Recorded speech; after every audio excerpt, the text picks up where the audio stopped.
Dans le manoir de la ciguë, le héros et son équipe s'entraînent dans la salle de sport. L'homme s'approcha de la fille, elle lui demanda ce qu'il voulait et il lui avoua qu'il était incroyablement curieux de connaître son passé et comment elle avait eu cette cicatrice. La fille a souri, elle a fait une tête effrayante et a proposé de montrer aux hommes à l'entraînement et de leur faire les mêmes cicatrices. Les hommes ont été un peu effrayés par de telles paroles. L'entraîneur a ri et a dit que, bien que les cicatrices sachent tout sur les cicatrices de quelques hommes, elle les raconterait. Il y a 5 ans, la jeune fille a été abordée par un supérieur dans l'appartement du quartier général. L'homme a annoncé que les 7 sections reconnaîtraient la jeune fille comme l'une des 150 meilleures kimyo. Elle a remercié les gens de lui avoir donné un rôle aussi important. Lorsqu'elle a quitté le bâtiment, tout le monde l'a félicitée. Un homme s'est approché d'elle, le président Ross. Ils se sont serrés la main et la jeune fille a ri en disant qu'un homme aussi important ne devrait pas se promener ici. Il a souri et a dit que chaque personne présente était un de ses gardes du corps.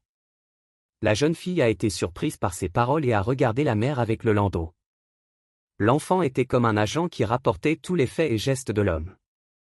L'homme dit à la fille que son grand-père Léo et lui étaient incroyables et qu'il avait demandé à Léo de venir chercher officiellement le top 1.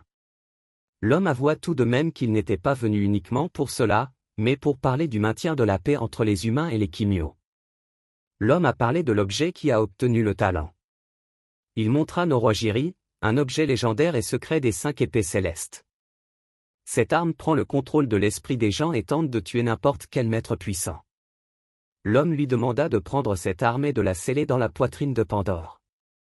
C'était sa première mission et la jeune fille était très excitée. Montagne Shagurama. Les militaires informèrent la jeune fille qu'ils étaient arrivés à destination. Les militaires lui dirent au revoir, car s'ils allaient plus loin, ils mourraient. Une jeune fille s'est précipitée sur les militaires et les a suppliés de ne pas tuer son mari, qui est un porteur d'armes. Le militaire a pris la jeune fille par l'épaule et l'a emmenée. La jeune fille ne s'attendait pas à une telle alerte.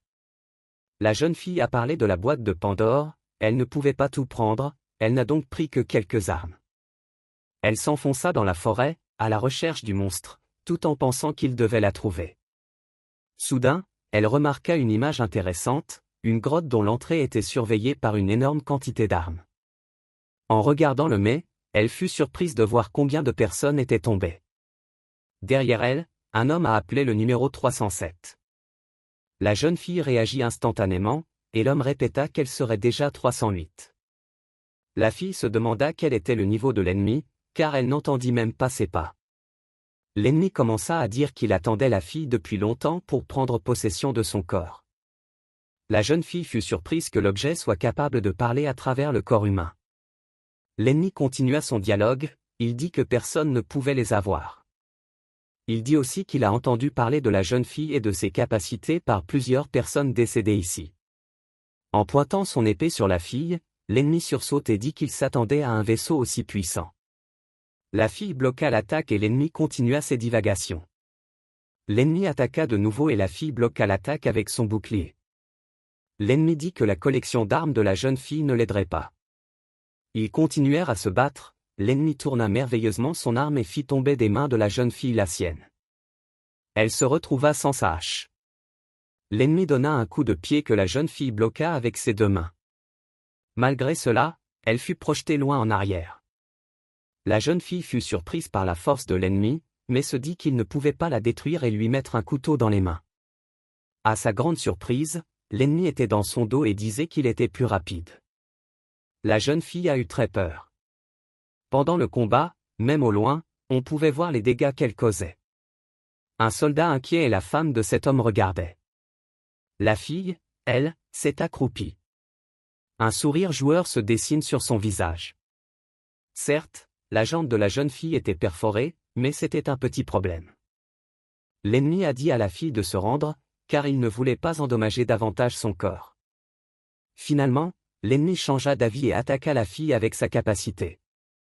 La jeune fille a pu sauter au dernier moment, ce qui lui a permis de survivre. Elle monta sur un arbre et saisit son épée, sautant de branche en branche, elle s'approcha de l'ennemi. La jeune fille dit que l'ennemi sera fini. L'ennemi lui demanda de montrer ce qu'elle pouvait faire. La fille cria la forme complète de Sango Murasama. Un nuage de fumée apparut à la place de la jeune fille. À l'intérieur, elle se transforma et fut recouverte d'une armure. Elle se souvint des paroles de la femme concernant le sexe de son mari. L'ennemi avait dit de montrer à la fille ce qu'elle pouvait faire. Elle prit un air sérieux et commença à attaquer furieusement l'homme. Les multiples attaques provoquèrent des coupures sur son corps, ce qui le mit dans une colère immense. Il lâcha son arme et une attaque très puissante fusa vers la jeune fille. Elle s'apprêtait à la rencontrer avec sa lame et en utilisant une vague de rébellion, elle y parvint. Et à l'aide de lances d'eau, elle parvint à attaquer l'ennemi. La jeune fille dit qu'ils étaient à des niveaux de force différents. L'ennemi était couvert de coupures et toussait du sang, il essaya de dire quelque chose, mais la fille s'approcha et frappa avec son épaule. L'ennemi balança son bras et frappa la fille en plein visage, lui causant une énorme coupure. Furieuse, la jeune fille brandit son épée et, d'un coup très rapide et précis, elle coupa le bras de l'ennemi. Un peu plus tard, le combat était terminé, la jeune fille avait gagné. L'épée démoniaque était gardée très soigneusement. La jeune fille trouvait très drôle que cette épée soit placée dans son armurerie. Un camion arriva, on l'ouvrit et on y trouva la boîte de Pandore. La jeune fille expliqua que pour sceller l'épée, elle devait entrer en contact avec elle. L'épée essaiera de s'emparer de son corps. La jeune fille a expliqué que si elle échouait, tous les soldats devraient pointer leurs armes sur sa tête. Après avoir dit cela, elle s'approcha de l'épée. La jeune fille saisit la poignée de l'épée et une étrange énergie traversa sa main. Elle fut immédiatement contrôlée par l'arme. Des chaînes forcées sortirent de la boîte de Pandore et saisirent l'arme, son corps essaya de résister mais la boîte de Pandore était plus forte et l'absorba. La jeune fille sourit car la chasse venait d'être terminée. Au manoir de la ciguë. La fille parla du danger que représentait Kageya, elle le savait. L'homme dit que s'ils attaquaient tous ensemble, ils auraient peut-être une chance, et il suggéra également que la cachette de l'ennemi se trouvait quelque part dans la ville. L'ami du héros dit qu'il devrait se diriger vers l'ennemi et lui poser quelques questions, tout en lui brisant les jambes. Le héros a demandé si Lius était prêt à se joindre à eux. Il dit aussi que son oncle aimerait qu'il sauve la vie des gens. Un ton appuya également l'avis de ses amis, car qui serait-il s'ils ignoraient une menace de ce niveau? Le héros a déclaré qu'il devait commencer le plus tôt possible, car chaque seconde compte. Pendant ce temps, dans la ville de Port of Spain, l'un des officiers de police a ordonné à ses hommes de monter sur le toit. Ils sont prêts à s'engager dans ce qui sera peut-être leur dernier combat. L'un des policiers a repéré un homme qui avait perdu un bras et a tenté de le secourir. Les recrues étaient effrayés et le commandant commença à leur expliquer la situation. Ils doivent abattre 2 titans. Ouvrant les portes, le capitaine dit aux hommes de se préparer. Tout le monde entre immédiatement dans la mêlée et de nombreux policiers sont tués sur le champ. Le commandant accueillit les nouvelles recrues dans une guerre où l'ennemi était beaucoup plus fort qu'eux. Le commandant dirige les troupes en suivant les tirs de l'ennemi. Le titan rit des paroles de l'inspecteur.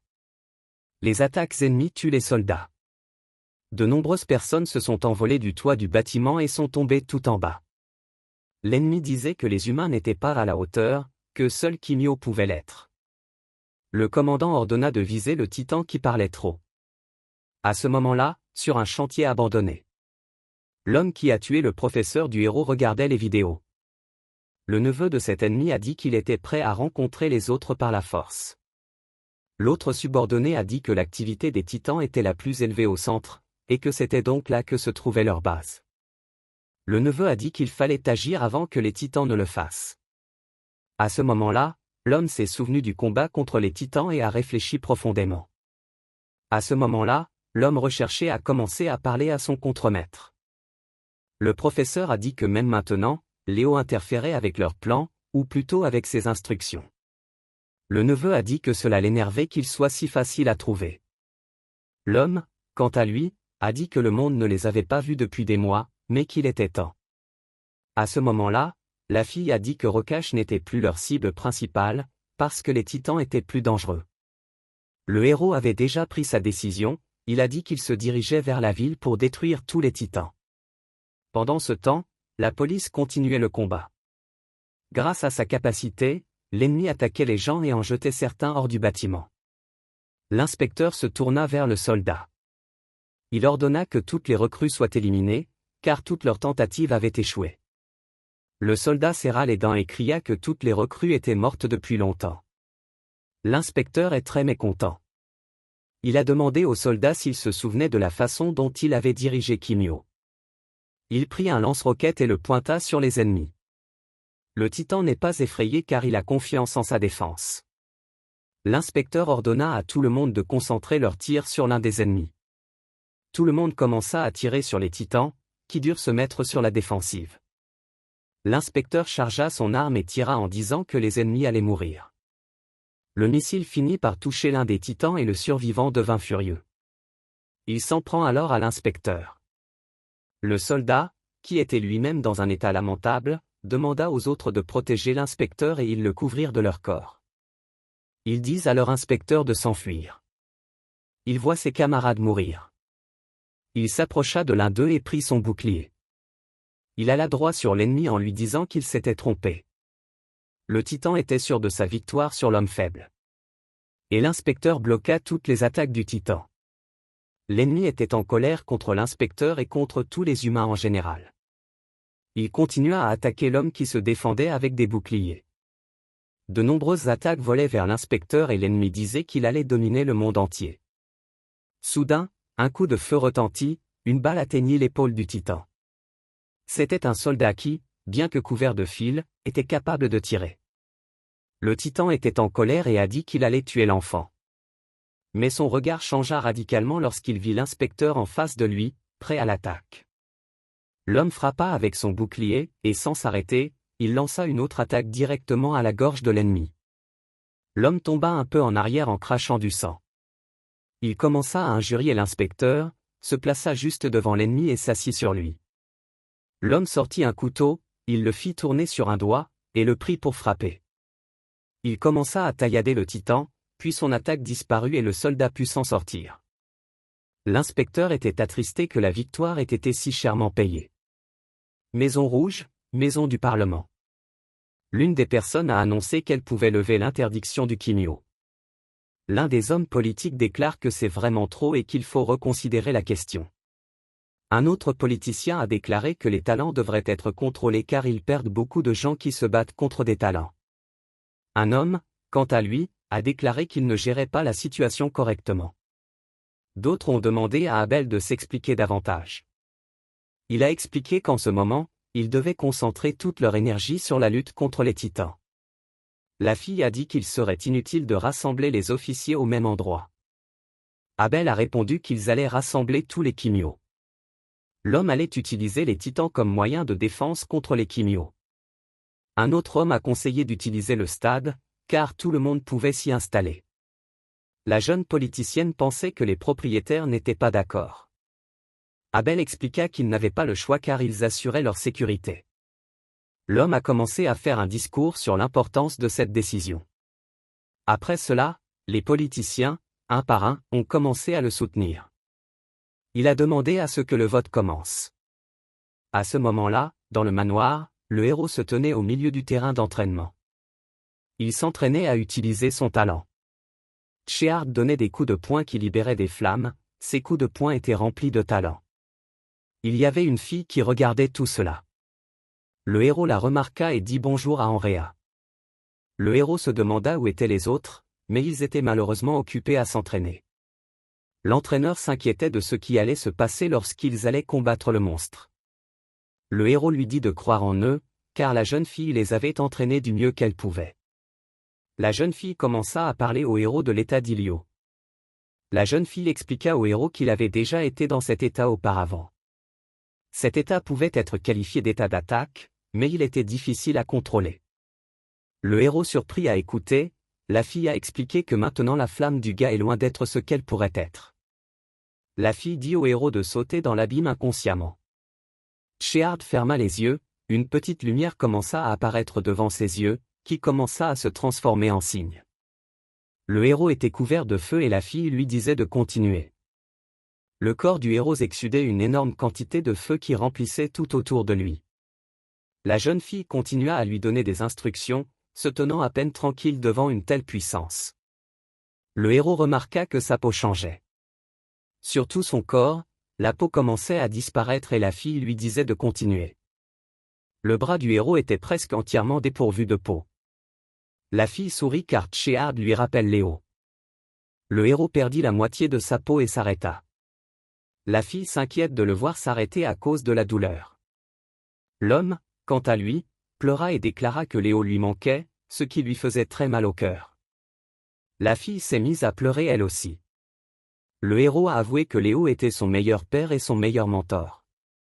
Le héros était inquiet que le vieil homme lui ait transmis son talent, s'il avait le choix, il choisirait de garder Léo en vie. La jeune fille s'est approchée du héros qui lui a demandé d'arrêter. L'homme dit à la jeune fille de partir car il devait s'occuper de cette affaire seul.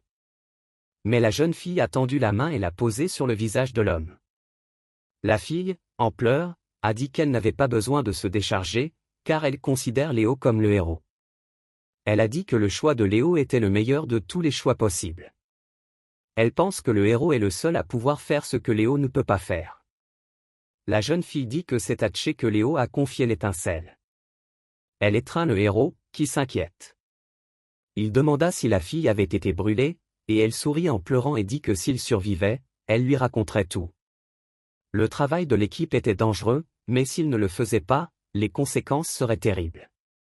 Pour le bien de leurs proches, ils devaient prendre le risque. Peu de temps après, dans la ville, Rocache et ses amis sortirent de leur voiture et partirent à la recherche de leurs ennemis. Il entra dans le bâtiment où il salua Trinidad. Le subordonné dit que les gens ne devraient pas être dans cet endroit. Le neveu, quant à lui, dit qu'il ne faut pas attendre mais qu'il faut y aller tout de suite. Rocache dit à Cass qu'il devrait travailler sur son rôle de parent. Il a dit que l'odorat d'un chien ne peut pas être trompé aussi facilement. L'homme qui se tenait sous le manteau était, de l'avis général, un cyborg. Et il n'était pas le seul, beaucoup d'autres étaient aussi des titans. Ils étaient entourés de titans et ils étaient sur le point de commencer à se battre. Au bout d'un moment, les titans se mirent en position de combat, effrayés. Beaucoup d'autres avaient été tués. L'un des cyborgs était prêt à vomir à tout moment. Rocache, quant à lui, se moqua de ses adversaires et leur demanda de l'emmener à la maison principale. Mais après réflexion, l'homme dit que s'il les tuait tous, leur tête sortirait d'elle-même. Rocache utilisa sa capacité et un énorme nuage de fumée s'éleva, cachant sa présence. Le commandant ennemi demanda à tout le monde d'être sur ses gardes. L'un des titans était prêt à encaisser les coups lorsqu'une ombre apparut derrière lui, et lorsqu'il se retourna pour voir qui était là, il fut coupé en deux. Le titan cria à Rocache, furieux de la mort de son ami. Le commandant ne fit pas exception et un instant plus tard, Rocache l'envoya voler. Il atterrit juste au-dessus de son allié et Rocache utilisa sa capacité pour les déchiqueter tous les deux. Il restait une fille que Rocache voulait également tuer. Elle essaya d'utiliser son arme, mais l'idée échoua.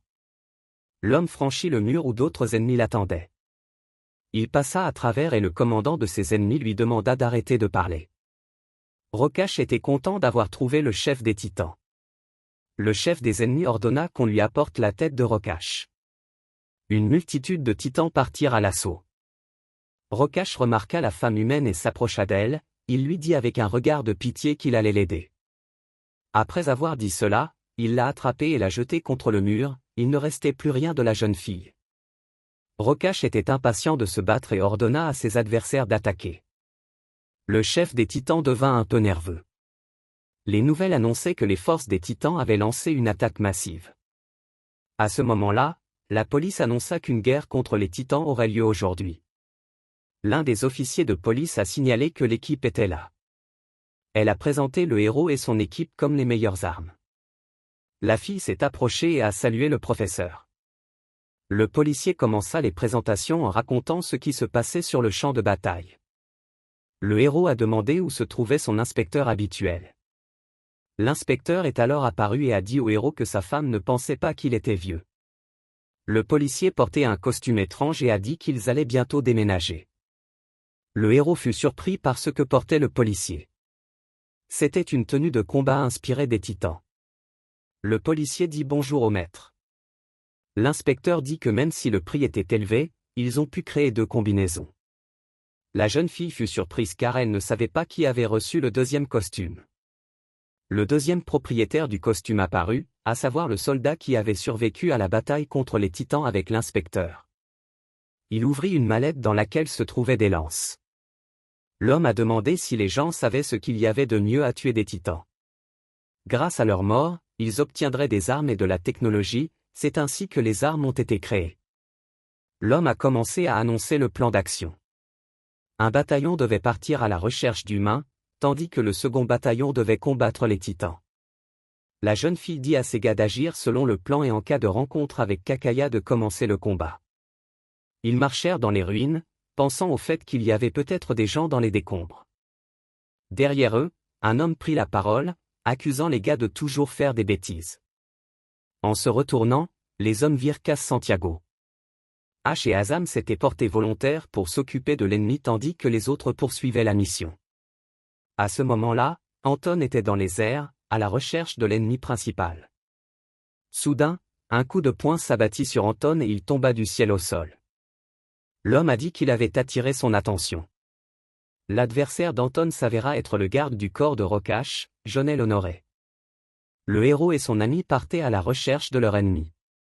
Soudain, le héros devint silencieux et son ami le remarqua et lui demanda si tout allait bien. Le héros se dit que si le casse est là, Rokash l'est aussi. L'ami tenta de rassurer le héros en lui parlant de l'importance de leur mission. Le héros décida de se fier aux paroles de son ami, et abandonna l'idée d'entamer une bataille contre Rokash. Une forte explosion se produisit à proximité des hommes. La source s'avéra être Rokasha, qui avait vaincu les titans. Le héros et son ami furent surpris. Rokasha, quant à lui, n'insista pas beaucoup sur la signification de leur rencontre. Le visage du héros débordait de colère. Rokash, quant à lui, commença à provoquer davantage l'homme. La paume de Tchéard se serra sous l'effet de la colère. L'ennemi disait que les loups avaient enfin trouvé le chien. Les journaux télévisés parlaient de l'attaque des titans. Les policiers se battaient contre un grand nombre de monstres.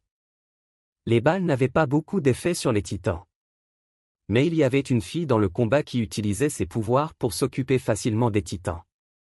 L'un des titans lui a demandé de tuer le maître, mais elle n'a rien répondu car elle était déterminée à les achever tous de sang-froid. Un policier s'est retrouvé coincé dans les décombres.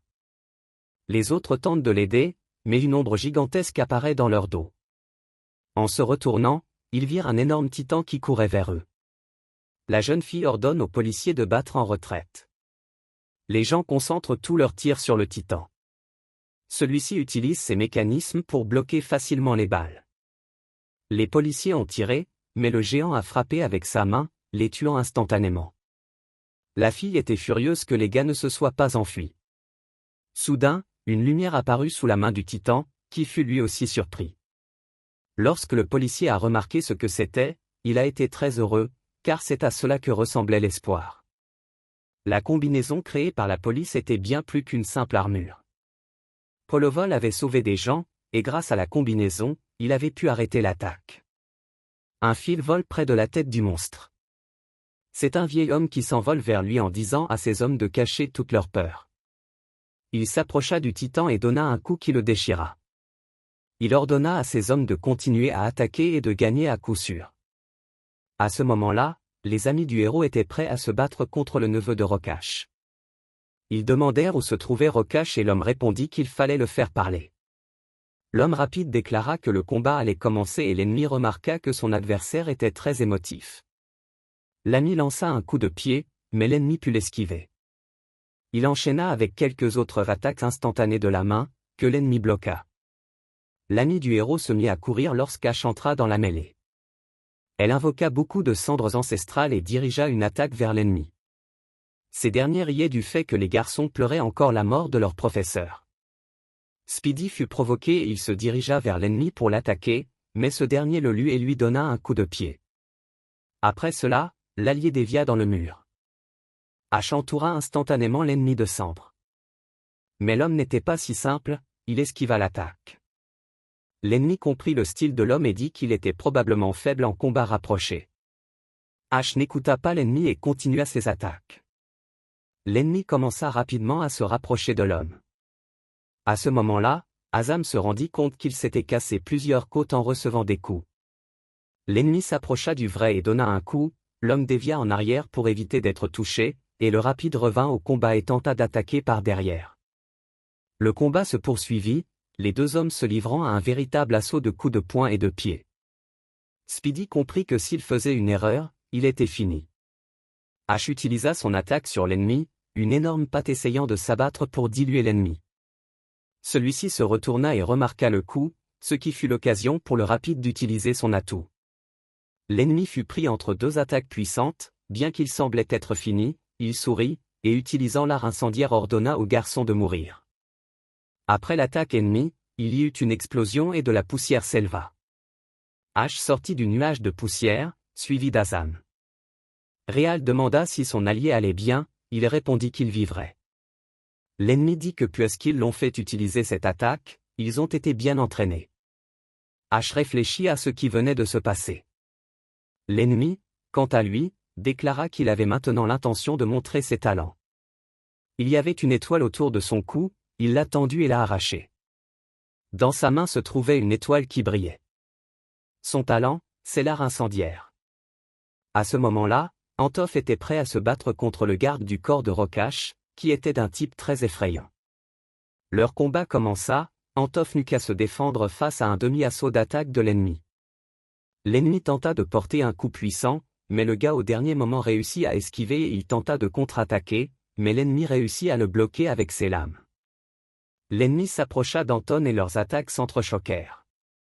Anton frappa avec son pied et réduisit un peu la distance. Anton dit qu'il avait de la chance d'être né avec un talent qui était autrefois très célèbre. L'homme dit qu'il était vraiment intéressé par le combat avec le gars et qu'il regrettait la mort du vieil homme. Anton, qui retenait ses émotions, ne comprenait pas pourquoi l'ennemi disait cela. L'ennemi dit qu'il a toujours admiré Léo et que c'est pour cela qu'il n'était pas là ce soir-là avec Rokash. Anton commença à se rapprocher et l'ennemi reconnut que Léo avait élevé des fils forts. Leurs attaques s'entrechoquent à nouveau. L'ennemi tenta de porter un coup à la tête du jeune homme, mais celui-ci esquiva vers le bas, et plus tard se trouva juste derrière lui. Leurs attaques s'entrechoquèrent à nouveau, jusqu'à présent ils s'étaient battus à armes égales. Anton invoqua une seconde arme et commença à se battre avec. L'ennemi, quant à lui, utilisa la capacité et un grand nombre de lames apparurent dans son dos. Même si l'ennemi ne voulait pas tuer Anton, il faisait son devoir. Le type saisit le bandage sur son visage et l'enleva. Il avait utilisé un substitut de lui-même avec Kong à hauteur de 50%. Un nuage de fumée est apparu. L'ennemi se prépara à un merveilleux combat. Anton a pointé l'ennemi du doigt. À ce moment-là, les autres gars se battaient contre le neveu de Rokash. Il utilisait un grand nombre d'étoiles pour créer beaucoup d'explosions. C'était très difficile pour les garçons dans ce combat. Mais ils réussirent non seulement à résister aux assauts de l'ennemi, mais aussi à essayer de contre-attaquer. L'ennemi a réfléchi au fait que la rapidité est très inquiétante. Il décida donc de séparer les deux garçons au bord de l'océan. Ash dit que l'ennemi est une personne terrible. Speedy continua à s'approcher rapidement de l'ennemi. Lorsqu'il arriva, il donna immédiatement un coup de poing, que l'ennemi bloqua facilement. L'ennemi utilisa un art incendiaire de niveau 2 et une énorme explosion se produisit devant lui. Azam réussit à reculer vers l'avant. L'ennemi dit que même maintenant il ne se battait pas sérieusement, il exposa son torse, d'où sortirent un grand nombre de crânes. Ces crânes permirent à l'ennemi de voler et il se dirigea vers l'océan. L'ennemi se demanda ce que le vieil homme avait appris au coureur. Ash utilisa sa capacité pendant que le rapide courait après l'ennemi. L'ennemi proposa aux deux hommes de se lier d'amitié. Mais il était en colère et lui dit de se taire. L'ennemi utilisa sa capacité et il y eut une explosion près du coureur qui l'attrapa. L'ennemi se mit à rire car, selon lui, les gars étaient trop faibles pour les héritiers de l'un des plus forts. Soudain, une flèche vola près de sa tête, qui s'écrasa sur le bâtiment, causant un énorme trou. L'ennemi fut surpris par cette attaque, la source de ce pouvoir était Ash, qui chevauchait un cheval de cendre et tirait des flèches de cendre avec son arc. Il se mit en joue pour tirer un nouveau coup. L'ennemi fut surpris de voir que l'ennemi avait aussi un talent pour la créativité. La flèche fut lâchée, Elle vola à une vitesse incroyable et atteignit la cible. L'ennemi s'envola et tomba dans l'eau, mais grâce à son talent, il ne se noya pas. Maintenant il était calme, car le gars ne pouvait pas courir sur l'eau et il lui restait un adversaire. Ash se déplaça sur l'eau, après avoir été juste en face de l'ennemi. L'ennemi, cependant, a dit qu'il les tuerait et interromprait l'héritage de Léo. Soudain, un éclair passa devant l'ennemi. Il fut incroyablement surpris et la personne qui avait fait cela était Speedy, qui avait dit qu'il était temps de réveiller le Kirin.